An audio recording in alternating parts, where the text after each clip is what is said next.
Ironic, the guy that potentially blows everyone's cover is the one person that's hiding their face. Honestly, this is actually the first thought that came into my mind, which I find hilarious, is the fact that the person that was hiding their identity just bit right off the cuff, without magic or whatever, is going to be the one that blows their cover. And kind of already did to an extent. So, Dubs basically just threw away everything in terms of keeping everyone's identity a secret and potentially made himself a target for being abducted by Beltreipe to serve Arthur, most likely. So that is kind of funny to really think about and kind of ironic, yeah. But yeah, Gawain probably should have thought to give a ring to Dubs, but maybe she only had enough for the main cast and not Dubs because he wasn't really being planned to enter the tournament to begin with. Anyway, hi guys.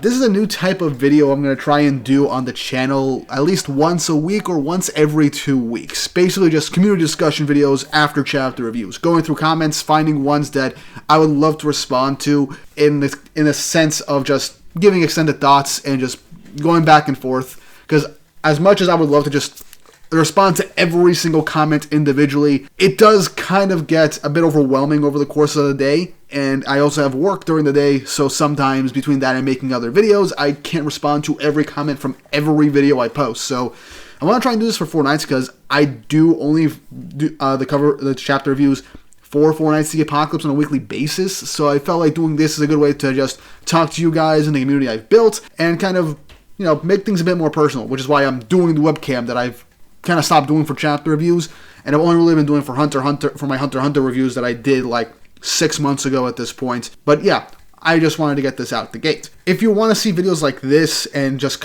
see your comments found in the videos, I'll just find whatever comments I think I find the most interesting for the most part that I could fit into a relatively short, easygoing video and just talk. It can be different people every time. It's just more of a casual thing, which I think is a lot more fun. Honestly, Grand Line Review kind of does this every week with his One Piece, and in New World Review, his other channel, New World Review, with his Hunter x Hunter videos, just going through comments and just elaborating his thoughts and coming up with new conclusions. That's a really nice way to talk to your community, and I actually kind of love it. And I want to try and do stuff like that with 4 Nights, maybe Fairy Tail and Galaxius, but for now, 4 Nights, because 4 Nights deserves more than just the chapter reviews for right now. But we're just going to keep on going on with a lot of these comments. But again, sorry if your comment isn't in the video. Again, I'm just grabbing whatever comments catch my eye initially from the first 24 hours, and then I'll talk about them. But yeah, either way, your comments will probably be showing up at some point with each and every video that I try and make with this, because this is all going to be a lot of fun, and also gives me a chance to actually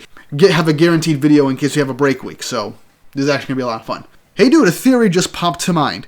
You know how only humans and hybrids could get into Camelot? Well, what about Dubs? He's smaller than most giants, and so are King of the Ant's 2 girls. He can get into Camelot, which means he must be a hybrid. So I think Dubs is half human or fairy.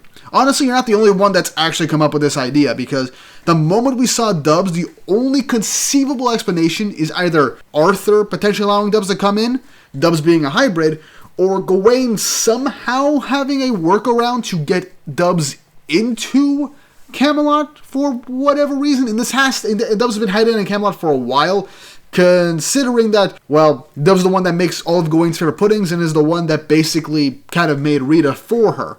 So that's nothing too hard to believe. And considering that Dubs is short for a giant, I wouldn't be surprised if it's real that he's half human or half fairy or some other race in the 7 Deadly Sins 4 Nights universe, because that's really the only other way for him to be allowed into Camelot. And in the height of Dubs versus King Deanne's 2 giant daughters does make a lot of sense. And I wouldn't be surprised if Dubs is just flat out a hybrid. And it's really the theory that makes the most sense for why Dubs is there.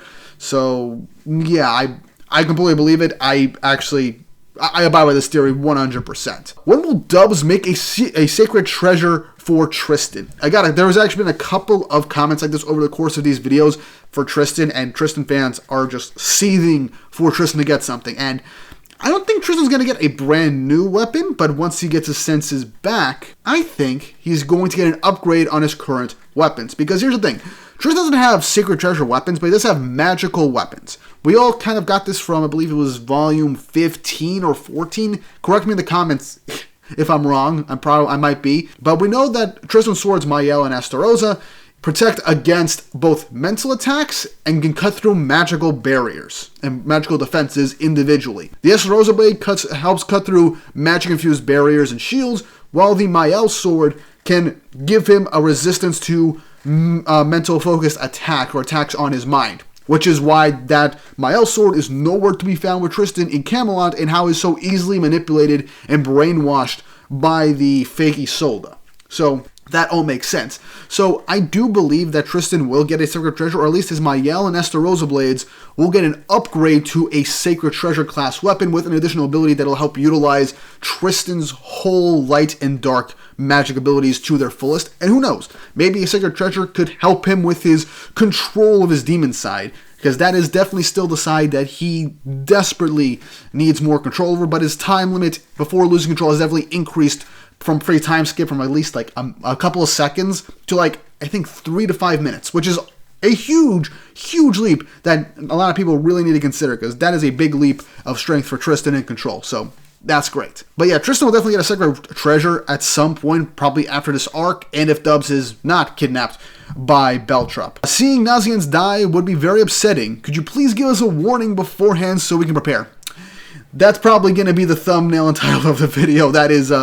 That's going to be all the warning you get. Look, I know people don't like clickbait or spoilers a lot of times in thumbnails, but that's kind of the whole YouTube game, and that kind of helps with getting engagement.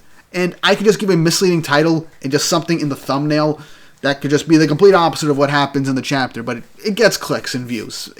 That's kind of how you got to do things on YouTube, unfortunately. I would love to keep things spoiler-free, but unfortunately that never really works, unfortunately. But it is what it is. But yeah, title and thumbnail will probably be the biggest warning you'll get. If Theodora kills Nasiens, the shippers will hunt Nakaba Suzuki's head. I will be one of them. Honestly, I don't think Nasiens is going to die, but if Nasiens dies after all the character development that they've been through, and through basically the entire arc and upgrade that they've gotten, yeah, 100%, I do see people getting very angry, especially the shippers. But the Nasiens Percival ship is definitely something that I actually don't mind. I actually find it kind of cute and adorable. And on Percival is definitely the main ship of the series, but the whole Nasiens one has got an insane focus from the Fairy Realms ending up until now, especially with the extra moments that the two of them have had, which, again, adorable. I don't see Nakaba killing off Nasiens, but it would definitely traumatize the entire fan base. So yeah, I do have a feeling that that could potentially happen. Is the comparison to Lost Vein necessary? I mean, I saw Meliodas use full counter with a stick or something, and it didn't break, so I don't know. That is definitely interesting, because, yeah, it wasn't fully necessary, but again, Lost Vein is like a very strong and durable weapon, and Percival having his weapon essentially take on another weapon made by Dubs, which is also incredibly durable and well made, does make sense. But I think there is something to clarify about the stick and some other weapons. When it comes to stuff in Seven Deadly Sins, a lot of the stuff is brought upon by enchanting your own magical force into it. And this is most likely just an add-on and retcon by Nakaba Suzuki in Four Knights of the Apocalypse, because as we saw with Percival, he was able to enchant his own power and magic onto his sword to boost it. And so the idea is Meliodas probably was able to do it, or he's just so skilled with a sword that he was just able to do this without breaking anything because of just the sheer amount of force and technique he has. Still confusing. I think it might just be an enchantment for weapons and stuff like that, retcon and all that, but I do think the whole Lost Vein comparison was kind of necessary, because we have seen Lost Vein just fight a bunch of just take beatings from a bunch of different weapons and magical abilities and still maintain its whole fortitude and hasn't been nicked or whatever. I think it's necessary to give us an idea of how strong the weapon physically is, but I understand that the comparison doesn't seem necessary in the grand scheme of things, but that's just my 2 cents on the matter. Something I like about the cover image is that Dubs uses his golems to help himself in forging like the little ones holding the blade and the furnace on in the back. Honestly, I do kind of like that. That shows that, Dubs as a giant does have a lot of fine control over his own mastery of creating golems through the earth, because by doing that to help him craft in his furnace and everything and craft weapons, 100% a really good way to showcase his mastery over his own abilities and how good he is with his powers. Because by doing that, you can see why he's a master craftsman, but also shows that he has insane precision and control to have those small golems all over the place, helping by doing multiple different tasks. Just giving similar directions to golems is already just an insane feat for a giant to do. The End's one of the 7 deadly sins, one of the strongest, if not the strongest giant to date right now, and her golems don't really have that level of precision. Then again, the End's more might makes right when it comes to fighting, so that also makes sense. It also shows Dubs' personality with being incredibly crafty and also being incredibly careful with making all of his weapons. So that is a nice little touch. I like cover images like this. It adds a bit of extra character to characters in the story. Just a tip. I've used the same ability before. I love just random comments like this. I just find this hilarious. A genuine question. Where the F you guys read this read half these manga? I know of Shonen Jump's app for legal readings. I want to pick up new manga, but I don't want to just buy blindly. Good question. Honestly, I get this question a lot. I try and answer. Sometimes I have other people answer it for me, but like the legal way for you to read like Four Knights the Apocalypse or anything that isn't on the Shonen Jump app, first look for stuff on the Viz Media app, look for stuff on Manga Plus. Those are all stuff under Shueisha's banner, and just other manga from other like publishers and magazines that Viz has gotten like English translations and localizations for. So those three 100% go for. They're like pretty cheap monthly subscriptions for all of them, and Manga Plus for the most part is just free for a majority of stuff, or just free one-time readings for different series. But for Four Knights the Apocalypse and anything under Kodansha, you gotta go to K-Manga. And personally, I don't like that app. Because A, it's like a literal pay-to-win type thing. You get like multiple tickets. I can't even show screenshots of this thing because it has a rule that screenshots will essentially put marks on your account, and if you do it too much, your account will get banned. They're very, very against screenshots and screen recordings, so I can't even do that. Also, you have to get points to buy new chapters, and then you can go back and read them. Or you use tickets for like 3-day limit for chapters when you're catching up, and you only get those tickets by literally logging in every single day, like a login bonus, and reading some chapters, first chapters of some series will give you like a measly 5 points, and the average for chapters in K-Manga a lot of times like 66, it's like 66 to 99 points. And 99 points is like 200 points is like I think $3.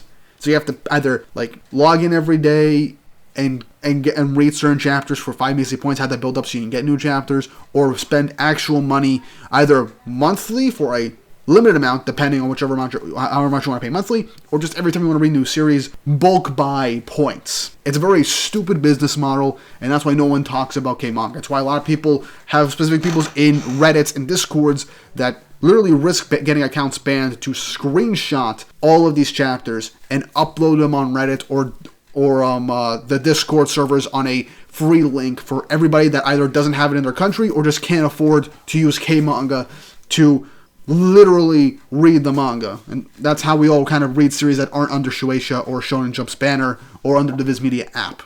There's another one called, I think, Manga Up or Manga Now. The exact same business model. It sucks. So yeah, your best way, if you don't want to spend money or go through that whole stupid thing, just go to the Reddits and Discords and read the chapters for free through links. Because yeah, that is something I really do not like. Okay, this is a comment that I really wanted to discuss real quick. Why I have a feeling the Green Knight is actually the second Fairy King shown in the movie. Because how can he guess dubs that fast, though? Probably Arthur tell him in advance, I don't know. And also, all 4 members of Percival team depicts more about the Four Knights of the Apocalypse. First on the Green Knight thing. 183 basically confirms that Beltreipe is the fake he sold his dad. So that's out of the picture. Also, Dahlia is huge. He's like taller than Dubs.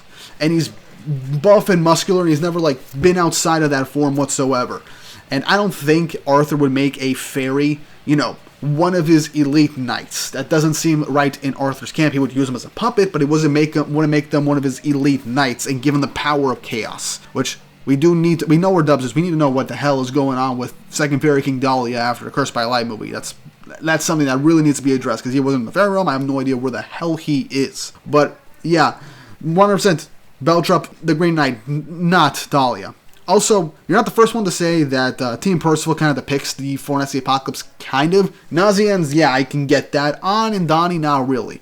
Yes, they're the 4 main, they're part of the main group because they're Percival's friends, and they were the 4 main characters that we followed, well, technically 5 if we include Lancelot/Sin, from the beginning of the story, and we all kind of figured, oh, maybe these guys are Four Knights of the Apocalypse too, or some of them are. They're not. They're side characters. They're actually getting a pretty good amount of development and screen time, which I love. But I understand the thought of them kind of being more so the Four Knights of the Apocalypse in comparison to, you know, the Four Knights that we have right now. The title of the next chapter is Serious Matters. Okay, one really cool name for a title. That means things are going to get pretty intense next chapter with Nasiens and Theodora, which, yeah, I'm excited to see. But also, this kind of brings up something I don't like about official English translations, unless you're reading, like, stuff on Manga Plus for the most part.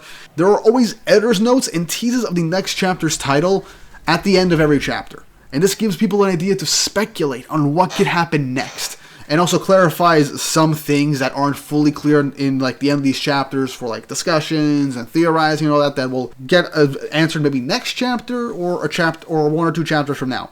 That's just something I don't like about official translations, unfortunately, but hey, that's kind of how things go, unfortunately. Forced circumcision is slowly becoming one of my favorite weapons in the series. You gotta love typos. Literally, the first time I read this comment, I was laughing hysterically. My brother was asking what the hell is wrong with me. But yeah, Force Circular is already a really, really cool weapon, and with its ability to power up Percival and give it literally an additional like elemental enchantment from elemental magic from anybody he's facing, seemingly, like fully utilizing his life spirit powers, 100% amazing. I love this ability. It definitely makes Percival a bit too overpowered, but we have to see if there is limits to the abilities of the sword. Yeah, I had to end this video off on a joke leading into baseline discussions. But yeah, those are all the comments of the week. What did you guys think of this video? Do you want to see more stuff like this to interact with me in a more personal manner and see your comments show up in a video?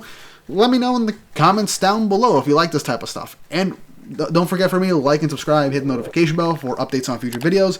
Shows you guys enjoy the content I make here on the channel and shows you want to see more. And let me know if you guys want to see this type of video for Fairy Tail and Galaxias in the future too, to like help add like some extra stuff as well.